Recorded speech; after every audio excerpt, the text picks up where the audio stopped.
তো হেল্ল' বন্ধুসকল, আপোনালোকে জানে দুদিনমানৰ পৰা মানে এনেকুৱা মানে গৰম দি আছে, তাৰমানে মানুহবিলাক থাকিব পৰা নাই। তো মানে মোৰে গৰম লাগছে না মানে মানুহবিলাকো গৰম লাগছে সুধি লওঁ। মানে কাষতে এটা মানুহ আছে মোৰ লগত, তো মানুহটো সুধি লওক গৰম লাগছে না লগা নাই। অ' দাদা আপোনাৰ গৰমটো কেনেকুৱা? গৰম লাগছে নেকি আপোনাৰ? গৰম মানে এইটো গৰম আৰু কি লাগিছে, এই গৰম বুলি কয় নেকি এইবিলাক? আৰু সূৰ্যটো নামি আহিব আছেই। সূৰ্যটো পৃথিৱীখনত আৰু দিনে দিনে নামি আহিয়ে থাকিব। এতিয়ালৈ বৰ্তমান অহাই নাই নামি, গতিকে আহি পালেহে হ'ব। বুজি পাইছে নে নাই?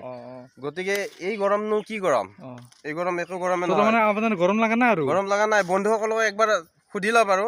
বন্ধুসকল, এই ভিডিঅ'টো যদি ভাল পাইছে আপোনালোকে, এই ভিডিঅ'টো জৰুৰ আপোনালোকে ছাবস্ক্ৰাইব কৰিব আৰু এটা ক্লিক কৰিব। ঠিক আছে।